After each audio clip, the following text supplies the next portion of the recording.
Hello everyone. I am the storyteller and I am here to help you today.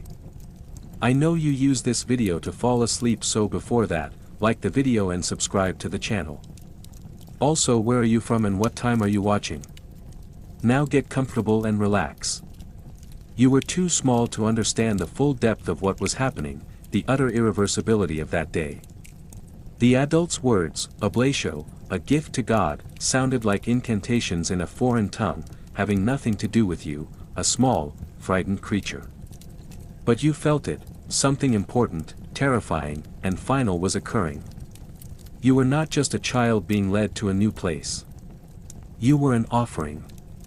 Given away, like a lamb to the slaughter, like the last sack of grain from a meager field, thrown onto an altar in a desperate attempt to appease an unknown but omnipotent God who seemed to control failed harvests, fevers that carried away neighboring children, and the mournful tolling of funeral bells, which had become too frequent a sound in your short life. Your mother. Her hand lay on your shoulder, bony and tense, but it was not an embrace. There was no warmth in her touch, only a tremor she tried to conceal. You looked up at her, searching for an answer, for comfort, but her gaze was fixed somewhere in the distance, past you, through the massive stone gates of the monastery. She wasn't crying, but her face was as gray as a dusty road. Your father. He, as always, remained silent. His presence was felt only as a heaviness, like a shadow that, on this overcast day, cast more warmth on the ground than he had ever given you in life. His silence was not calm, but hollow, like a boarded-up well. They didn't say, goodbye. A goodbye would have implied the possibility of a meeting, a hope of return. There was none of that. They simply handed you over. From the gloom of the gate, a monk in a coarse black habit emerged, his face hidden by a hood. He took your hand in his, which was dry and cold as stone, and led you inside without asking your name, as if you were a nameless object. In that instant, as the heavy gates creaked shut behind you, cutting off the familiar world, your former world, however meager it had been, ended. The monastery was not a place of peace, as your parents might have imagined it. It was a labyrinth of cold, gray stone, permeated by the smell of dampness, old wax from countless candles, and the acrid, nauseating odor of cheap tallow used in the rare lamps. These smells had seeped into the walls, into the air, into your very memory of that first day. You didn't cry. Tears froze somewhere deep inside, an icy lump in your chest. Perhaps even then you understood that tears here were a useless luxury. On the very first day, you were subjected to strange, frightening rituals. Your sparse hair, still smelling of the smoke from your home's hearth, was roughly shorn almost to the scalp with dull scissors that scratched your skin. Then you were stripped and plunged into icy water in a huge wooden tub. The water burned like fire, and you shivered so hard your teeth chattered. You were hastily dried with a rough linen cloth and dressed in an equally coarse, prickly woolen garment that scratched your tender skin. Then, silence. A deafening, all-pervading silence, broken only by the shuffling of feet on the stone floor and distant, monotonous chanting. You didn't know why everyone was silent. But you were an observant boy and quickly learned the main lesson of this place: words, especially questions or complaints, brought punishment. A look, a gesture, and sometimes a swift, painful slap from the older monks. At night, you were taken to a long, cold cell where straw pallets were laid out on the floor. You lay on yours, feeling the cold of the stone penetrate the thin bedding. In the darkness, next to you, someone was quietly, heartbreakingly sobbing. It was another boy, just as frightened and lonely. You didn't ask who he was. Fear tied your tongue. You just lay there, listening to those sobs and the beating of your own heart, staring into the impenetrable darkness where shadows flickered. After a week or so, the sobbing beside you stopped. The boy was either taken away, or he learned to cry silently, or his spirit was broken. This became an unspoken rule that you absorbed through your skin. Pain that cannot be endured is buried in silence. And you began to bury yours. Your life, devoid of former landmarks, the change of seasons, village festivals, your mother's voice, was now strictly and inexorably divided by the strokes of the monastery bell. Its brazen voice invaded your dreams, tore you from your brief oblivion, and controlled your every movement. Every canonical hour of the day, prayer. Vigiliae, the midnight service, when, sleepy, you were dragged from your bed and led to the icy chapel. Matutinum, matins, even before the first signs of dawn. Laudes, praises at sunrise. And so on, through prime, terce, sext, none, vespers, and compline. The nighttime awakenings were the hardest. The cold pierced to the bone as you stumbled through dark corridors. Your knees, your small, still childish knees, were mercilessly pressed into the cold, uneven stone floor of the chapel. For hours you stood or knelt, repeating after the other monks endless Latin syllables whose meaning you did not understand. Kyrie eleison. Gloria patri. Amen. The words were foreign, but they had to be pronounced with visible diligence, as if they were a magic formula protecting you from something worse than the piercing cold, constant hunger, or the loneliness that had become your companion. Sometimes you would fall asleep standing, and then a sharp nudge or a stern whisper from an older monk would bring you back to agonizing reality. Food. You quickly learned that it was not for pleasure here, not for nourishment, but merely to sustain life, so that you could continue to pray and work. The bread was dark, coarsely ground, often stale, hard as wood, and had to be soaked in water or thin GRU to be swallowed. Sometimes, on great feast days, they gave a thicker gruel, of onion and barley, with rare pieces of vegetables. You only saw meat on the abbot's table, and then only from a distance. Hunger became your constant companion, it rumbled in your stomach during long services, prevented you from concentrating, and made you weak and apathetic. Your body, deprived of familiar food and freedom of movement, grew slowly, reluctantly, like a stunted tree trying to push through frozen ground. You still clung to the childish hope that someone would notice your efforts, your silent obedience, and say, "You've done well, boy." But praise in this place was like sunlight in the midst of a harsh winter, a rare, almost mythical phenomenon. It simply didn't exist. Instead, there were only instructions, reprimands, and sometimes harsher punishments for the slightest oversight. You learned to be quiet. Not just silent, but almost invisible. Silence became your refuge, your shield against unwanted attention. It enveloped you like a second skin, coarse and uncomfortable, but necessary. You began to fear not only your words but also your own thoughts. What if they were too loud? What if someone could hear them? What if a random thought, not one befitting a humble novice, slipped out and betrayed you, bringing anger and punishment? You tried to think about simple, permissible things, or not to think at all, immersing yourself in dull, mechanical obedience. You learned to stay on the fringes, on the periphery of monastic life, like a little mouse scurrying along the baseboard. The true scribes, monks with straight, proud backs despite years of sitting at desks, and with fingers permanently stained with ink to the very nails, they were the elite, an almost unattainable caste. They sat in the scriptorium, a sacred place where you were forbidden entry, unless on a minor errand. Their work seemed mysterious and important. You, however, were just an errand boy, one of many such silent and inconspicuous figures. Your days were filled with an endless series of small, tedious, and often dirty tasks. You carried buckets of icy water from the well in the courtyard, which made your arms ache. You swept the cold stone floors of long corridors and cells with a broom made of rough twigs, raising clouds of dust that made your throat scratchy and your eyes water. You cleaned tallow lamps and trimmed burnt wicks so they would smoke less.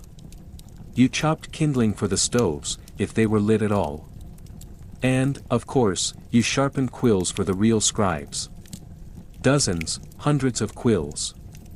Day after day, you watched from a distance as these important men, immersed in their thoughts, slowly and intently guided their pens across large sheets of yellowish skin, transforming the hides of dead animals into pages filled with rows of neat black symbols, sacred texts, as you were told. Finally, after long months or even years of menial labor, you were allowed to approach the parchment itself, not for writing, but for its preparation, the dirtiest and most thankless part of the process. And you saw with your own eyes that every book, every sacred manuscript, begins with a corpse. The skins of lambs, kids, and sometimes calves were brought from the tannery, still damp and foul-smelling. They were soaked in vats of caustic lime, which made them swell and caused the hair to begin to slough off. Then these slimy, stinking hides were stretched on wooden frames, as tightly as possible, so they would dry and become thin. Your task was to scrape off the remaining hair and flesh with a special curved knife with a semicircular blade. The work was grueling and nauseating. The stench of rotting flesh and lime haunted you, it clung to your clothes, your skin, it seemed even to your hair, and you smelled it in your sleep. The knife often slipped on the greasy surface, and then you either cut your hands or, worse, tore the precious skin. For every ruined hide, you were mercilessly beaten with a stick on your hands or back. The pain was sharp, but worse was the shame and fear of the next punishment. After scraping, the parchment was polished with pumice stone to make it smooth and suitable for writing. You also begin to master the art of trimming quills, an activity requiring precision and patience. Dozens of quills passed through your hands each day. Goose feathers, large and white as the first frost, were considered the best. Sometimes crow feathers were used, they were stiffer. The hardest part was to correctly shape the nib, to cut a thin slit for the ink to flow. Too deep a cut, and the quill was ruined, it would either scratch the parchment or make too thick a line. Too shallow, and the ink would not flow evenly. The small, sharp penknife you always carried with you often slipped, leaving bloody cuts on your fingers. Blood mixed with the ubiquitous dust and dirt, and later, with ink. No one paid attention to your wounded fingers. Pain was part of the training, part of life.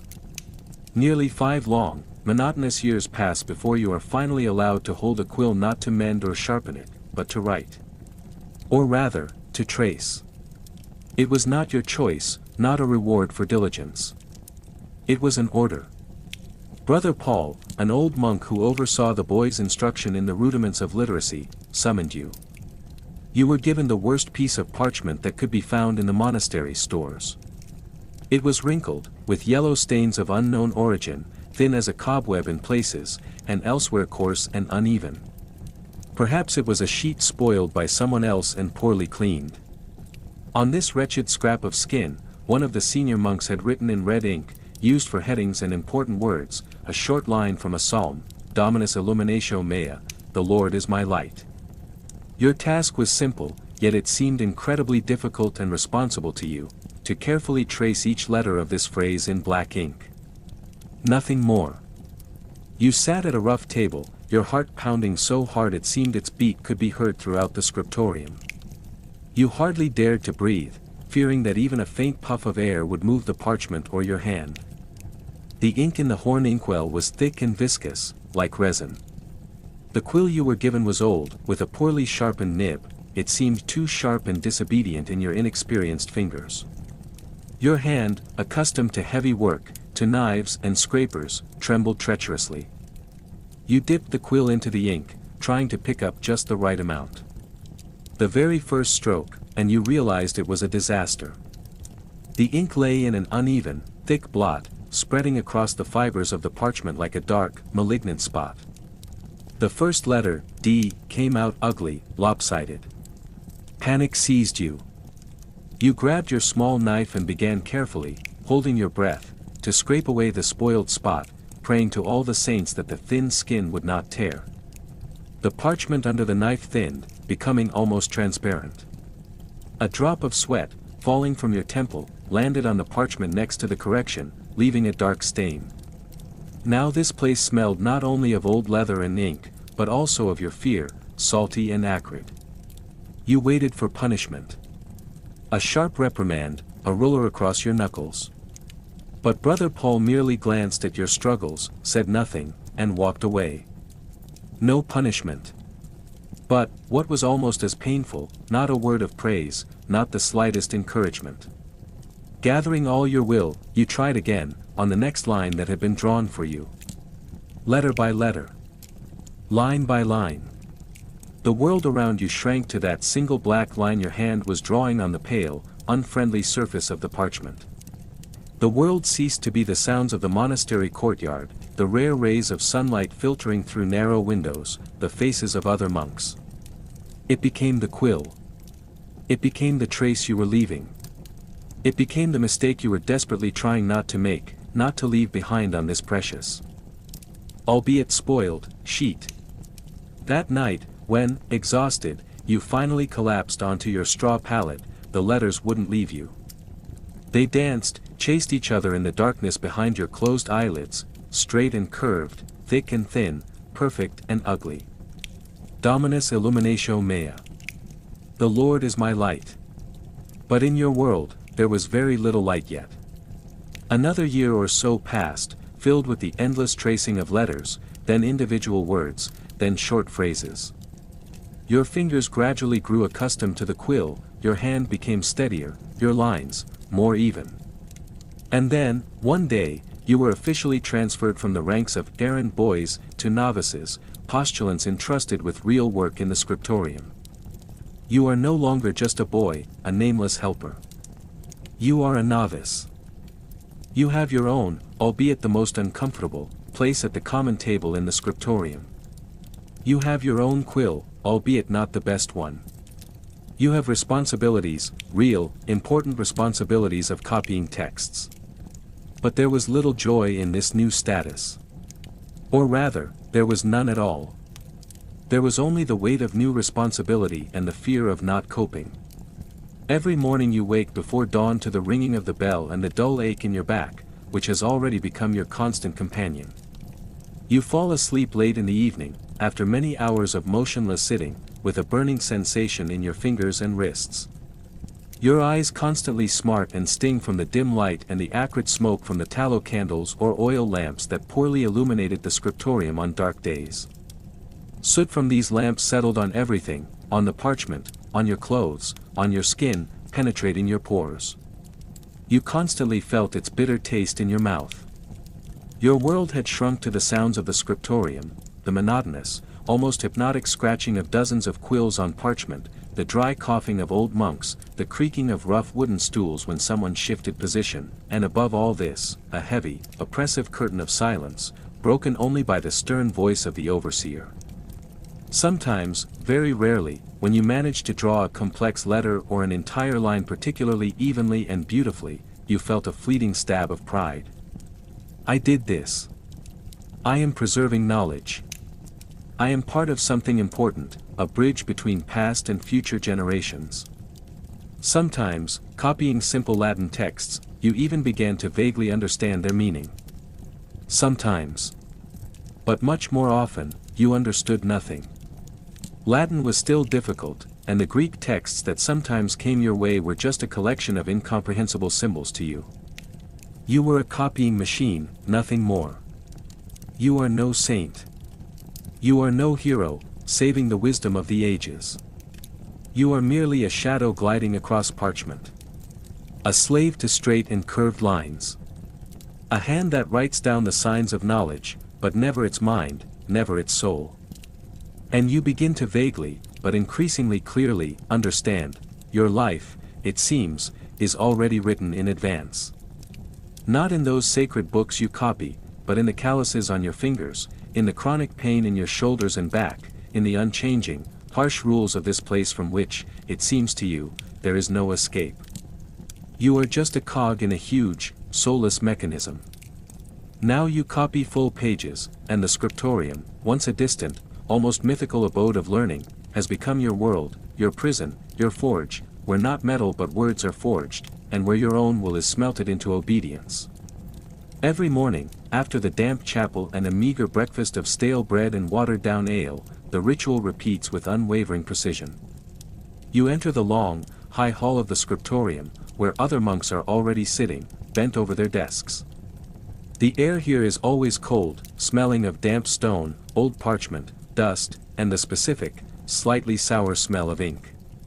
You take your place, a crudely made wooden desk and a backless bench, from long sitting on which your whole body goes numb. You lay out your tools, several well-sharpened goose quills, a horn inkwell with freshly prepared iron gall ink, a knife for sharpening quills and scraping errors, cultellus, a piece of pumice for polishing parchment, a ruler of polished wood, and a lead stylus for ruling lines. Your master, Brother Thomas, a man of about 50, though he looks older than his years, with a face furrowed by deep wrinkles, as if carved from old oak, and eyes as cold and attentive as a hawk's, silently patrols the rows of scribes. His steps are inaudible on the stone floor, but his presence is felt by every cell of your body. He is the living embodiment of the unwritten, but nonetheless iron, laws of the scriptorium. The first, main rule, which hangs in the air heavier than lead, is silence. Not the blissful, meditative silence that reigns in the chapel during personal prayer, but a tense, watchful silence of a workshop, where any mistake can lead to the spoilage of expensive material. A cough must be suppressed until tears come. To sneeze means to incur Brother Thomas's icy gaze, or even a harsher reprimand. To drop a quill or a knife, it's like a clap of thunder in this realm of silence, a sound that makes everyone flinch and turn around. You were told that silence helps to concentrate on the sacred text, to hear the voice of God. But you hear only the collective, barely audible rustle and scrape, dozens of quills simultaneously scratching parchment, a sound that has become the background music of your existence, ingrained in your hearing like the sound of the surf for a sailor. You hear the strained, wheezing breath of old Brother Michael, sitting opposite, his chest long afflicted by the monastery dampness.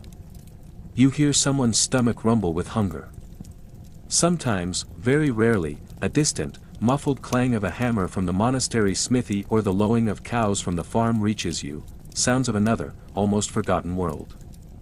The second rule, hammered into you from the first day: never, under any circumstances, waste parchment. Parchment is a luxury, each page of it is the skin of an entire lamb or kid, which has undergone a long and laborious process of preparation. An accidental cut with a knife while smoothing the surface, an incorrect stroke of the quill that cannot be neatly removed, a greasy inkblot that instantly soaks in and spreads like a malignant tumor, all these were considered grave sins. Each spoiled sheet is not just your mistake, it is a loss for the entire community, it is disrespect for the Word of God, which you are called to preserve and multiply. Brother Thomas could scold the culprit for hours, and sometimes even assign additional penance, several days on bread and water or long night vigils. The third rule, inextricably linked to the second: never make a mistake that cannot be corrected by scraping. Your small, sharp knife, the cultellus, was not only a tool for sharpening quills, but also your main eraser. You learned, holding your breath and tensing all your muscles, very carefully, at the right angle, to scrape off the thin top layer of parchment along with the erroneous letter or symbol. Too much pressure, and you would cut a hole, making the sheet unusable. Too little, and an ugly trace would remain, a ghost of the error, which would show through the new ink. After scraping, this place had to be carefully polished with pumice to restore the smoothness of the surface, and you prayed that the new ink would lie evenly and not smudge. Each such operation was a small defeat, a silent testimony to your imperfection, and Brother Thomas, checking the finished page, would notice every such corrected spot with his eagle eye, and his lips would tighten into an even thinner, displeased line. You learned to measure your worth not by the number of prayers read or hymns sung, but by the cleanliness and neatness of your pages, the evenness of your lines, the calligraphic beauty of your letters, and, of course, the minimal number of corrections. You copy the Psalter, the Gospels, the writings of the Holy Fathers of the Church, Augustine, Jerome, Gregory the Great. Sometimes you get philosophical treatises by Aristotle or medical works by Galen, translated from Greek into Latin, texts whose deep meaning often eludes you, lost behind the monotonous work of accurately reproducing every letter, every dot, every comma. You copy words about divine love and mercy, about the structure of the universe and the human soul, about sins and virtues, but your mind is most often occupied with purely technical tasks: how to correctly draw the curve of the letter S, what length the descender of Q should be, whether the drop of ink was not too thick. The content of the texts flows through your fingers like water through a sieve, rarely lingering in your consciousness. You are merely a conduit, an instrument, a soulless mechanism for replication. And you often ask yourself a question that you would never dare to utter aloud: if I do not fully understand what I am writing, does this text retain its sanctity? Is the act of copying itself a form of prayer, as the older monks claim, or is it just a craft, like weaving baskets or firing pots?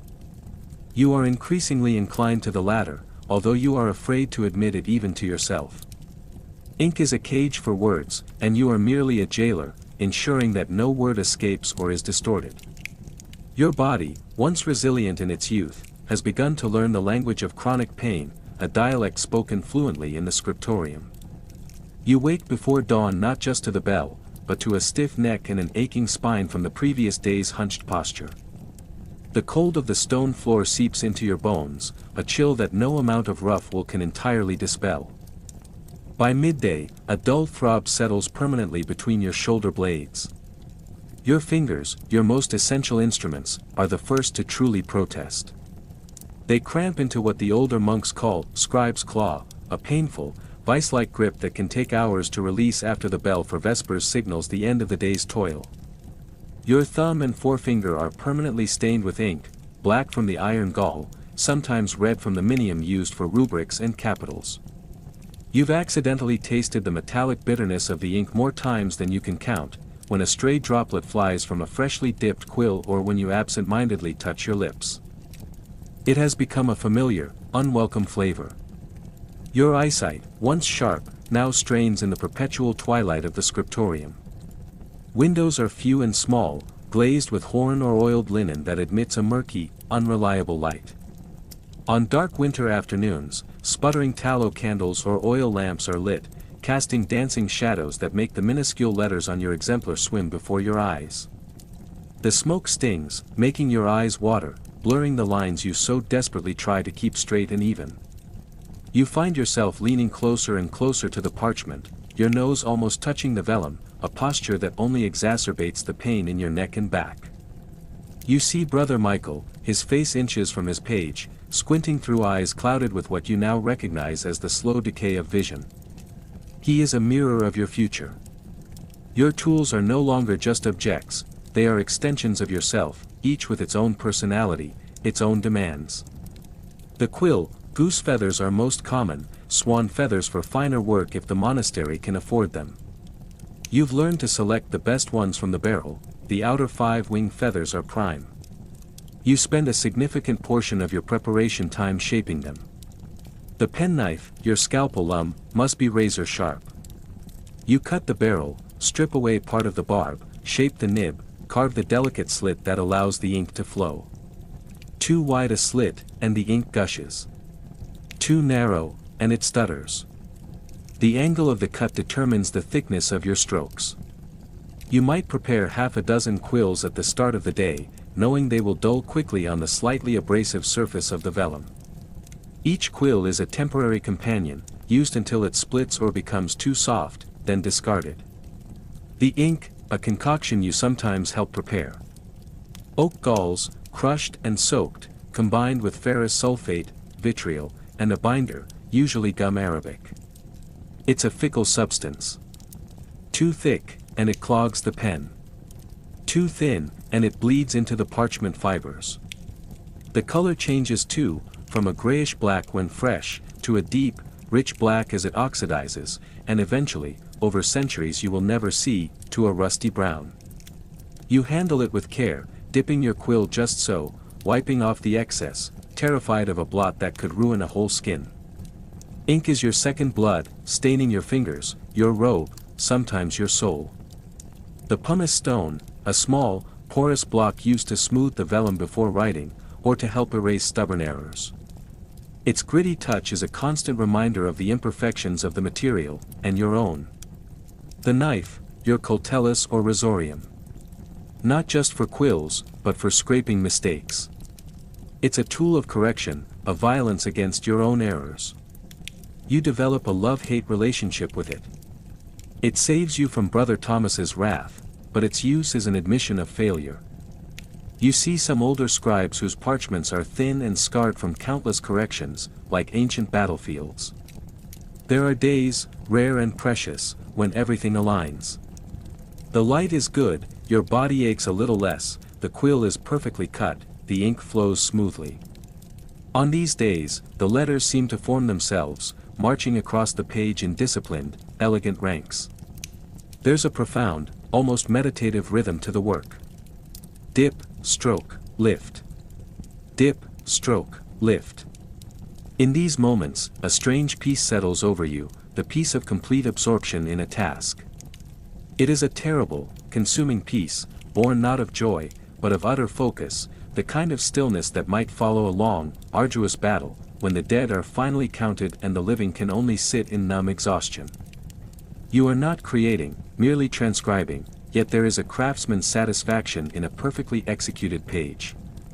It is a fragile solace, easily shattered by a sputtering candle or a sudden cramp in your hand, but you cling to it. It begins, as you vaguely recall now, not with a rabbit, as you later thought, but with an utterly insignificant, almost invisible mouse. You were laboring over a particularly tedious and convoluted section of Boethius's Consolation of Philosophy, where he discussed the vicissitudes of fate and the transience of earthly happiness. Your mind was dulled by the monotony of endless Latin prose, your fingers were cramped with tension, and your back ached so much you wanted to howl. And then, quite spontaneously, almost unconsciously, you took a dry stylus, a thin metal or bone stick for preliminary ruling, and scratched on the very bottom, empty margin of the page a tiny, schematic figure of a mouse, curled up in a ball. It was so quick, so fleeting. You told yourself it was just a way to mark your place, or to test the sharpness of the stylus on this particular piece of parchment. But somewhere deep down, you knew it was something more, a tiny, almost reflexive act of defiance, a challenge to the suffocating boredom and oppressive discipline.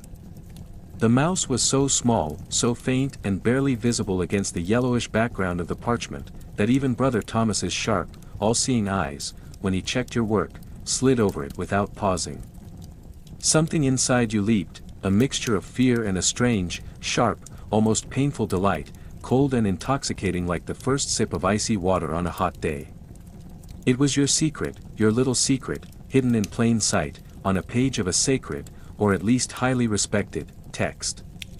This first, tiny act of defiance, unnoticed and unpunished, gave you a little courage.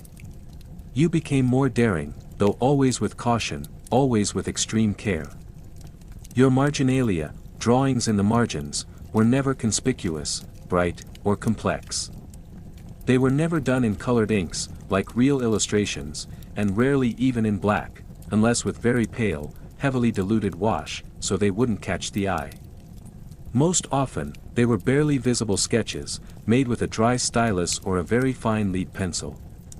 These were not loud declarations, but quiet whispers, understandable only to you. A thin, elegant tendril of ivy, discreetly twining around the stem of a capital P at the beginning of a psalm. A tiny, frightened-looking fish, as if accidentally strayed into the white space beneath a column of text narrating the story of the flood in Noah's Arkansas. An ugly, but comical, face with its tongue sticking out, cleverly hidden in the complex decorative swirls of a large initial.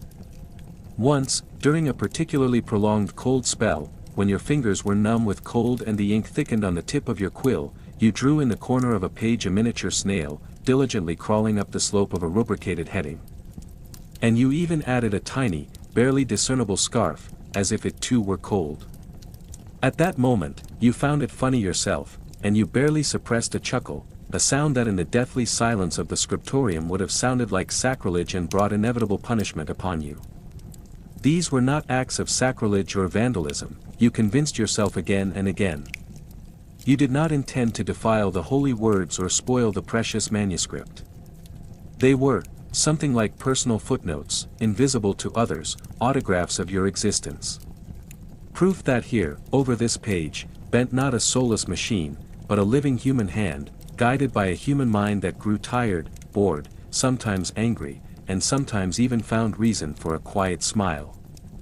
You had seen the luxurious, formal, meticulously executed illustrations in large, richly decorated codices that were sometimes brought to the scriptorium for copying or study, bright, multicolored images of saints, complex, intricate ornaments covering the margins, initials shining with gold and azure. That was the work of true master illuminators, artists whose skill was valued and paid for. Your own modest contributions were furtive, personal, almost invisible to the outside eye. The risk, of course, was enormous and ever-present. If Brother Thomas or, God forbid, the abbot himself discovered your artwork, the punishment would be severe and inevitable. A flogging with rods, at the very least. Several days of strict fasting on bread and water alone. Perhaps you would be barred from working in the scriptorium for a long time, sent back to the most menial and humiliating monastery chores, cleaning latrines or tending pigs. Each of your tiny, hidden drawings was a gamble, with your relative peace at stake. You learned to make them very quickly, with a few precise, light strokes, when Brother Thomas was at the far end of the hall, or when his attention was completely absorbed in errors of some negligent novice, or when he simply dozed off in his chair, which sometimes happened to him in the afternoon. Sometimes, looking through old manuscripts that served as exemplars for copying, you found traces of similar secret creativity, left by scribes who had lived and worked long before you, perhaps even centuries ago. A barely visible, funny face scratched in the margin. A trial pen stroke that accidentally formed the figure of an animal.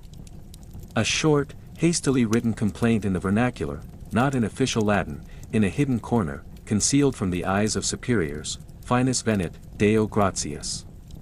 The end has come, thank God. After completing a particularly tedious job. Or a more prosaic, but so understandable, penna schlecht, tinta nicht gut. Bad pen, ink no good.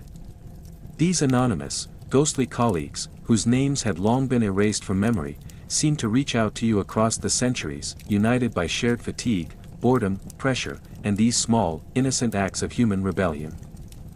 You felt a strange, but deep kinship with them. Your marginalia became your secret language, your silent dialogue with the page, with yourself, and perhaps even with God, a dialogue far more sincere and personal than the endless, mechanical copying of the same prayers and psalms. They were a tiny, but important assertion of yourself in a life that seemed specifically designed to completely erase, to dissolve individuality. Each such small, hidden image was like a breath of fresh air in the stuffy, confined chamber of the scriptorium, like a fragile, but desperate attempt to claim your rights at least to the narrow margins of your own, equally narrow and limited, life. The day they brought the locked chest into the scriptorium, a ripple of unease, almost imperceptible, passed through the usually placid atmosphere. The abbot himself accompanied the prior, their faces grim. This was no ordinary task. Brother Thomas, his expression unreadable, called you forward. You. Not Brother Michael, with his decades of experience, nor Brother Stephen, whose script was renowned for its elegance. You. The prior unlocked the small, iron-bound chest with a key he wore on a chain around his neck. Inside, nestled on faded velvet, lay a codex. It was old, the vellum yellowed and brittle at the edges, the binding worn. The script was Greek, interspersed with Latin commentary in a spidery, unfamiliar hand. The prior placed it before you, his voice low. You will copy this, brother. Every word. Every mark. Ask no questions. Speak of it to no one. When you are finished, it will be returned to this chest. The manuscript was attributed to Origen's Adamantius. Origen. A name you've heard whispered, linked to controversy, to ideas deemed dangerous centuries ago. As you begin the painstaking work of transcription, you feel a different quality to these words. It's not just the unfamiliar Greek, which you decipher slowly with the help of glosses and your limited training. It's the ideas themselves. They pulse with a strange energy, a kind of intellectual fire you've never encountered in the approved, safe texts of Augustine or Jerome. Origen writes of the apokatastasis, the restoration of all things in God, a concept that subtly challenges the doctrine of eternal damnation. He speaks of the pre-existence of souls, of a God who is pure intellect, of a spiritual interpretation of Scripture that seems to unlock layers of meaning you never imagined. These are not the familiar, solid pronouncements of the Church Fathers you've copied ad nauseam. These words are quicksilver, alive, unsettling. They feel vast. You copy his arguments, his daring speculations. Your hand trembles, not from cold or fatigue, but from a mixture of fear and exhilaration. This is forbidden knowledge, you realize. These ideas have been condemned, suppressed. Yet here you are, meticulously reproducing them, giving them new life on fresh parchment. The irony is not lost on you. You, a humble scribe, a cog in the monastic machine, are now a conduit for thoughts that shook the foundations of theological debate. Days turn into weeks. You live with Origen's words, the Greek characters burning themselves into your mind. You dream of them. The scriptorium, usually a place of monotonous labor, becomes charged with a secret intensity. You guard your expression carefully, lest Brother Thomas or the other monks detect the turmoil within you. You feel the weight of the abbot's gaze whenever he enters the scriptorium, a silent reminder of the gravity and secrecy of your task. When you finally pen the last word, a sense of both relief and loss washes over you. You present the newly copied manuscript and the ancient original to the prior. He inspects your work, nods curtly, and locks both away in the iron-bound chest. The chest disappears from the scriptorium as quietly as it arrived. Life returns to its normal rhythm. You are assigned a new task, copying a lengthy, dry commentary on the Psalms. The contrast is stark. The fire of Origen's words still smolders in your mind, casting a new light on the familiar texts. The unquestioning faith, the rote obedience that has defined your life, now has a hairline crack running through it. You've tasted from a different well of knowledge, one that is exhilarating and terrifying in equal measure. You understand, for the first time, that books are not just repositories of accepted wisdom, they can be dangerous, powerful things, capable of igniting minds, capable of being extinguished. The silence of the scriptorium now seems less about piety, and more about control. Brother Thomas is aging. His granite features seem to soften, or perhaps it's just the way the weak light now catches the deeper lines etched by time and austerity. His cough is more persistent, his steps less certain. And so, gradually, some of his responsibilities begin to devolve upon you. You are no longer the youngest, no longer the most inexperienced. New oblates arrive, small boys with shaved heads and eyes wide with bewilderment and fear, just as you once were. Now, you are tasked with overseeing their first clumsy attempts with the quill. You become the one to demonstrate the proper way to cut a nib, the correct posture to avoid an aching back, though you know this is a losing battle, the painstaking method of scraping away an error without tearing the precious vellum. You see your younger self mirrored in their trembling hands, in the smudge of ink on their noses, in the silent tears that sometimes well in their eyes when frustration mounts. You remember the sting of your own early failures, the harsh reproofs, the gnawing hunger, the bone-deep cold. A part of you wants to be kind, to shield them from the worst of the scriptorium's rigors. But you also understand the necessity of the discipline. Precision is paramount. Carelessness cannot be tolerated. So you find yourself echoing Brother Thomas's stern injunctions, your voice harsher than you intend. Hold the quill thus. Your lines are uneven. Scrape that blot more carefully, boy, do you want to ruin the skin? Yet, in quieter moments, when Brother Thomas is occupied elsewhere, you temper the harshness. You show a particularly struggling novice a trick for steadying his hand. You might offer a word of quiet encouragement, better. The curve of that S is well formed, a small token of praise you yourself so rarely received. You remember the sting of your first torn parchment, the burning shame. When a boy makes a similar mistake, his face paling with dread, you show him how to mend it carefully, if possible, or how to cut away the ruined section with minimal waste, your instruction firm but not unkind. If you must despair, you tell one boy, whose shoulders are perpetually slumped, do it over your practice sheet, not the good vellum. If you must weep, do it in the latrines, not where the moisture will buckle the pages. If you must hate this life, and here you lower your voice, learn to hate it quietly, efficiently. Your anger will not sharpen your quill or straighten your lines. Only practice will do that. You are forging new links in an ancient chain. The knowledge, the skills, the very burdens of this life are passed from one generation to the next through hands like yours. You are no longer just a scribe, you are becoming a gatekeeper. You stand at the entrance to this demanding craft, deciding who is worthy, or at least capable, of entering. It is a somber responsibility. You are perpetuating the system that has defined, and confined, your entire existence.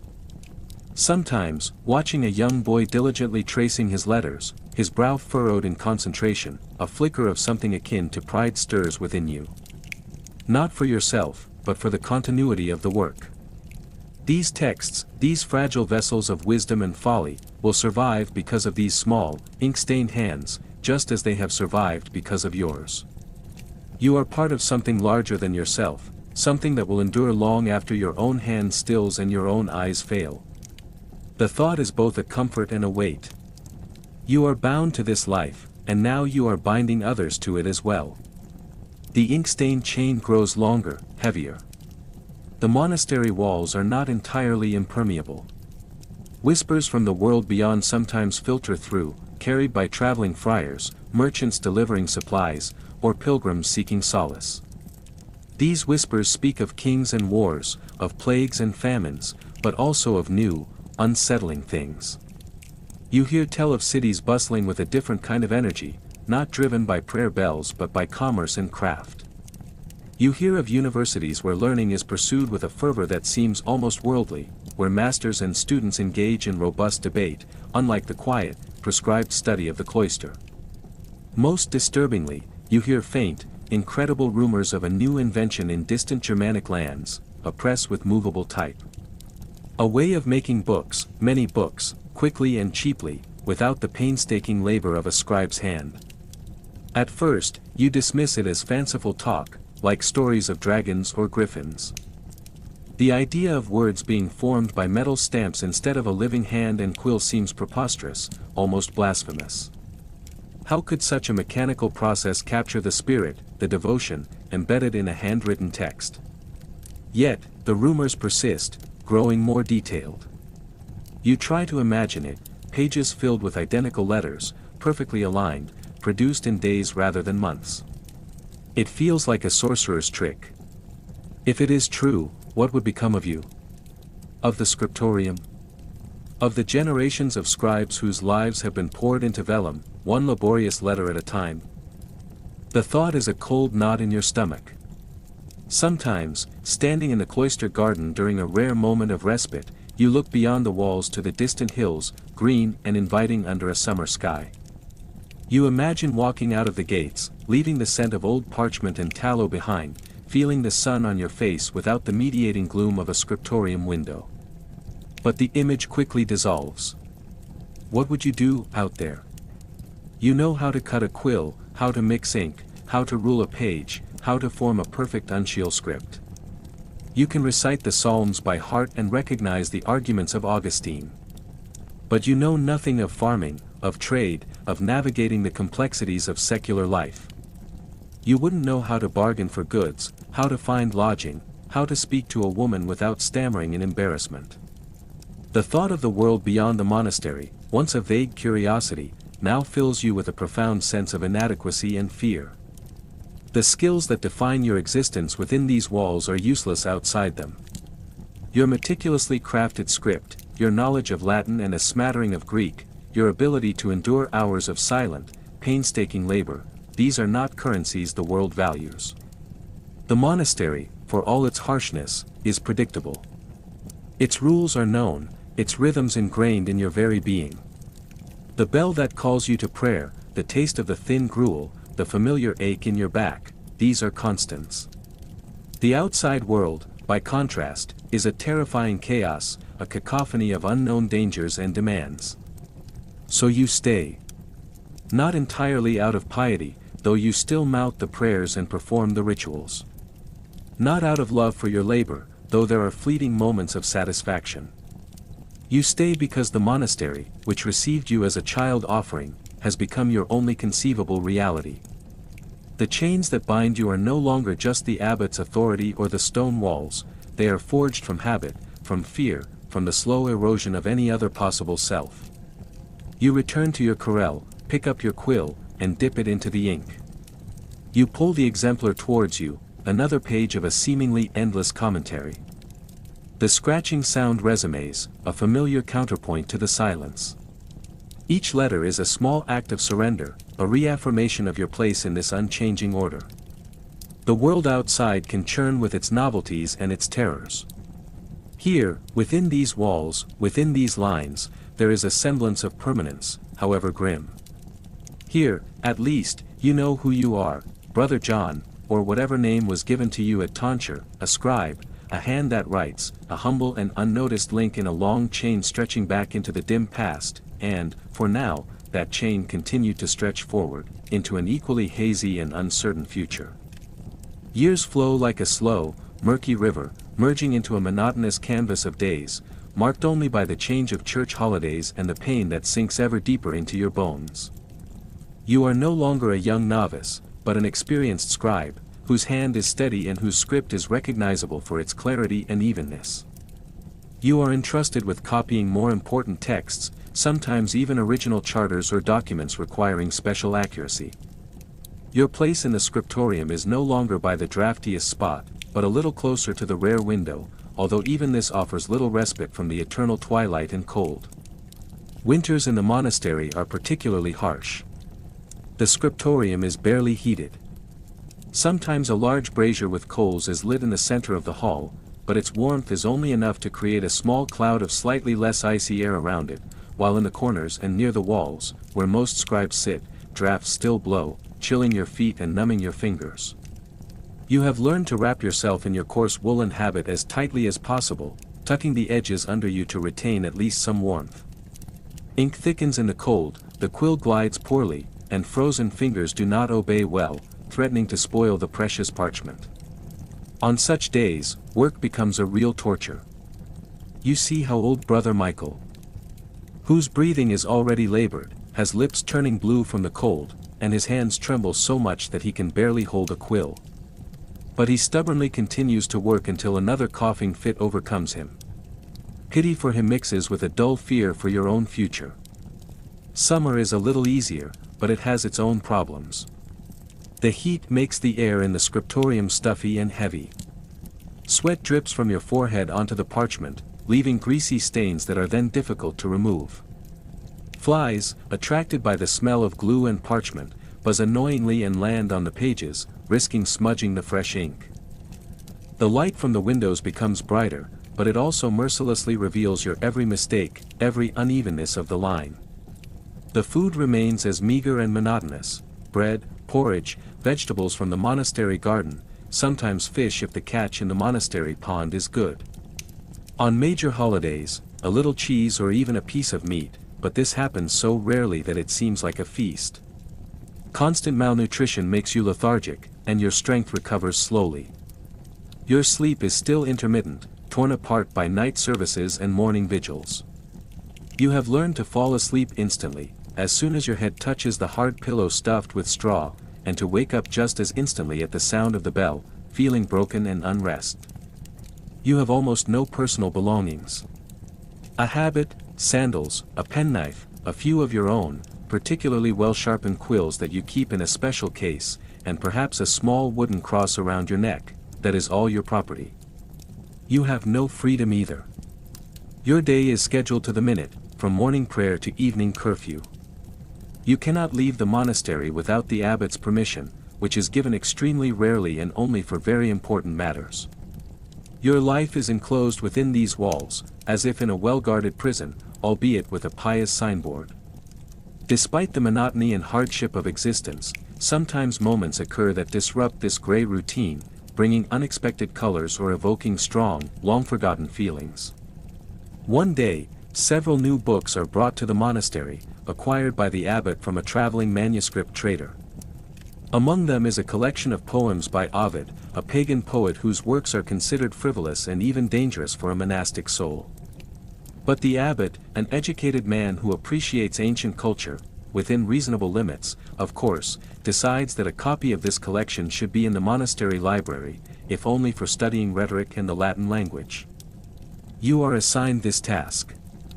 Copying Ovid's elegant, playful, and at times frankly sensual lines about love, passion, the metamorphoses of gods and heroes, you experience a strange excitement.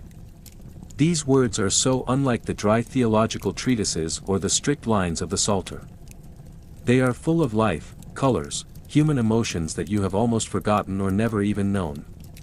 You blush as you write some particularly bold passages, and surreptitiously glance around to see if Brother Thomas is watching you, who, however, seems to be eyeing your exemplar with some curiosity himself. This work both attracts and repels you. It is like forbidden fruit, sweet and dangerous.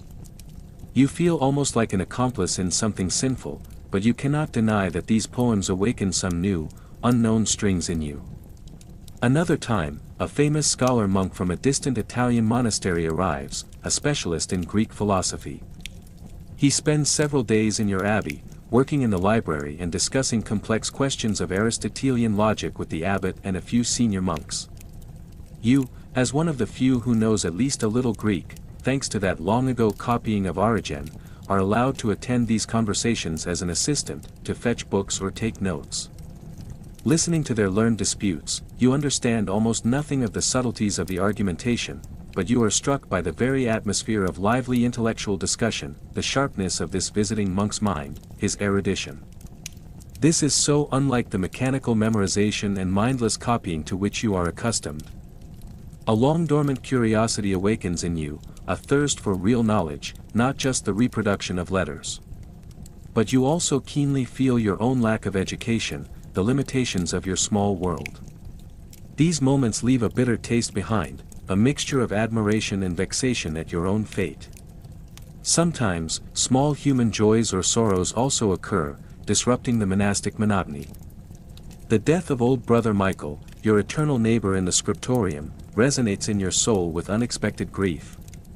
You had grown accustomed to his quiet wheezing, his senile cough, his silent presence. Now his place is empty. And the scriptorium seems even colder and emptier. You yourself help to wash his emaciated body, dress him in a burial shroud, and carry him to the monastery cemetery. And looking at the freshly dug grave, you involuntarily think that someday your place here will also be empty. But there are also bright moments.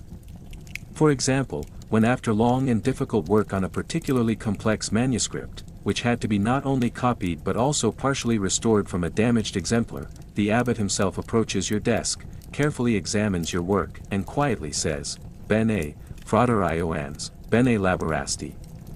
Well done, Brother John, you have labored well. These simple words of praise, so rare in your life, warm your soul for several days, giving you strength for further monotonous work. Relationships with other monks in the scriptorium are complex and multifaceted. It is not friendship in the worldly sense of the word, but neither is it just co-working. You are brothers in order, but also brothers in a common, arduous craft, and sometimes in common misfortune. There are those with whom you maintain a silent, respectful communication. You exchange curt nods in the morning, sometimes you might discreetly pass each other a better sharpened quill or a piece of pumice. You understand each other without words, by a single glance, by a weary sigh. This is a kind of professional solidarity, based on shared experience and common difficulties. There is also rivalry, though carefully concealed. Every scribe secretly prides himself on his handwriting, his speed of work, his accuracy. Sometimes quiet disputes arise among the senior monks about whose uncial is more canonical or whose cursive is more elegant. You try to stay away from these petty squabbles, but you yourself are not devoid of some vanity when you see your work being set as an example for novices. Brother Thomas, your former stern mentor, is now very old and frail. He hardly works in the scriptorium anymore, but only occasionally comes in to sit in a corner and observe the work of others, or to give some valuable, or already outdated, advice. He is treated with respect, but also with a certain degree of condescension. You sometimes approach him, ask about his health, bring him a cup of warm herbal tea. In his faded eyes, you see not only the severity of the past, but also some hidden sadness, perhaps regret about something. The novices. You still participate in their training, though now as one of the most experienced masters. You try to be strict but fair with them, remembering your own torments. You see in their eyes the same fear, the same uncertainty, the same desperate hope to earn praise that you once had. And you understand that this chain will never be broken. Some leave, others come, but the scriptorium remains, and the work continues. Sometimes, very rarely, moments of almost forbidden human closeness arise. For example, when late in the evening, after all services and work are finished, you stay late in the scriptorium with one or two other scribes to finish an urgent task, and you, breaking the strict rule of silence, begin to talk quietly. Not about theology or philosophy, but about simple things, the weather, back pain, news from the outside world that has reached you. In these rare moments, you feel that you are not just a cog in the monastic mechanism, but a living person among other living people, with your own weaknesses, fears, and hopes.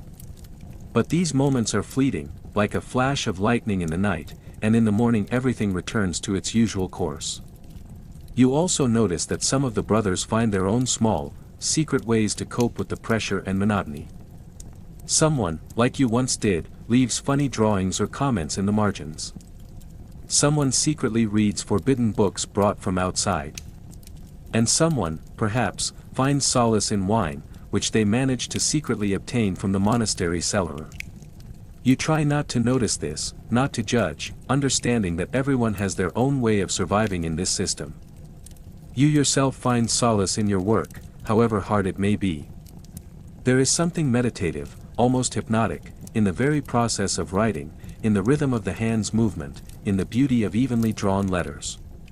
When the work goes well, you immerse yourself in it completely, forgetting about the cold, hunger, and pain. This is your craft, your art, your service. And although you rarely think about the high meaning of your mission to preserve knowledge for posterity, you feel a vague but deep satisfaction from a well-done job. These books that you copy will outlive you. Your hands, your eyesight, your life will be sacrificed, but the words will remain. And there is some bitter, yet sublime truth in this. You also begin to notice subtle changes in the texts themselves. Sometimes you are brought not ancient parchment codices for copying, but newer books, printed on paper. For now, this is still a rarity, and the quality of printing leaves much to be desired. The letters are uneven, the ink smeared. But the very fact of their existence is troubling. These mechanical books, devoid of the warmth of a human hand, seem alien, soulless to you. But they are cheaper, they can be produced faster. And you vaguely sense that the future belongs to them. And what then awaits you and your brothers in Quill? This thought, like a splinter, sits in your mind, adding another note of bitterness to your already unsweet life. The narrative immerses you in the life of a medieval scribe, beginning with the traumatic experience of being given to a monastery as a child oblate, an offering to God without your consent. Your early impressions are of a cold, alien world defined by harsh stone, the scent of tallow, endless Latin chanting you don't understand, and a crushing silence where words bring punishment. Basic survival, meager food, and the constant chill become your reality, alongside the loss of all worldly connections and the quick lesson that pain is to be buried in silence. Your apprenticeship is a brutal initiation into the unpaid assistant role. Under a stern master, you perform endless menial tasks, grinding pigments, the disgusting and physically demanding work of preparing parchment from animal skins, scraping, stretching, dealing with the stench of rot, and the meticulous, error-prone task of sharpening countless quills, often nicking your fingers. The scriptorium is a place of perpetual cold and dim light, leading to eye strain even at a young age. Your first attempt at writing, merely tracing a psalm, is fraught with fear, the pressure immense, and any mistake a source of shame. As you become a novice and then an established scribe, the scriptorium becomes your forge and your prison.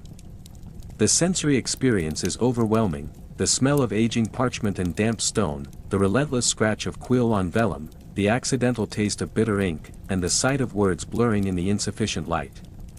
Strict rules govern your existence, absolute silence, no wastage of precious parchment, and the constant dread of making errors that must be painstakingly scraped away with a knife, a constant reminder of imperfection. The work is monotonous, copying the same psalms, chronicles, or classical texts over and over, often without fully understanding their meaning. This life takes a severe physical toll, a perpetually aching back from hunching, cramped fingers developing into scribe's palsy, and progressively failing eyesight. Chronic pain becomes a constant companion. Your tools, the quill, the unforgiving ink, the pumice, and the scraping knife, become extensions of your suffering and your craft. Despite the drudgery, there are flickers of internal life. You grapple with the irony of transcribing profound philosophical or religious texts while battling boredom, hunger, or intense physical discomfort. Occasionally, an intellectual spark ignites when you encounter a new idea or a beautiful passage. More dangerously, you might be tasked with copying heretical texts like those of Origen, an experience that introduces a fire to the words and a crack in your unquestioning obedience. You find a secret outlet for self-expression through tiny, hidden doodles in the margins, a small rebellion and a reminder of your individuality. Your daily life is devoid of comforts, meager food, sleep constantly interrupted by prayer calls, and the constant struggle against the elements in an unheated scriptorium. You possess nothing and have no freedom. Illness is common, and effective medical care non-existent. Relationships with other monks are complex, ranging from the stern oversight of your master, Brother Thomas, who eventually ages and softens, to the camaraderie or rivalry with fellow scribes, and later, the responsibility of training new, trembling novices, perpetuating the cycle of this arduous life. You see your younger self in them and temper your instruction with a hard-won empathy. The outside world remains a distant, almost mythical place. Whispers of bustling cities, universities, and even the incredible, unsettling rumor of a new invention, the printing press, filter into the cloister. This new technology represents an existential threat to your craft and identity, but the outside world itself is too terrifying and unknown to seriously contemplate escaping to. The monastery, for all its harshness, has become your only conceivable reality, a grimly predictable prison of habit. You are a guardian of knowledge, but also acutely aware of your own ignorance. The weight of responsibility is immense, a single error could alter meaning for centuries. Yet, you are largely an unseen, anonymous cog. The story thus far has established your prime years, where skill is honed but the body is already showing signs of the immense strain. The narrative captures the brutally hard, soot-and-ink-covered life, a stark contrast to romanticized images, highlighting the painful, painstaking, and often thankless dedication that formed a crucial, if invisible, link in the chain of civilization.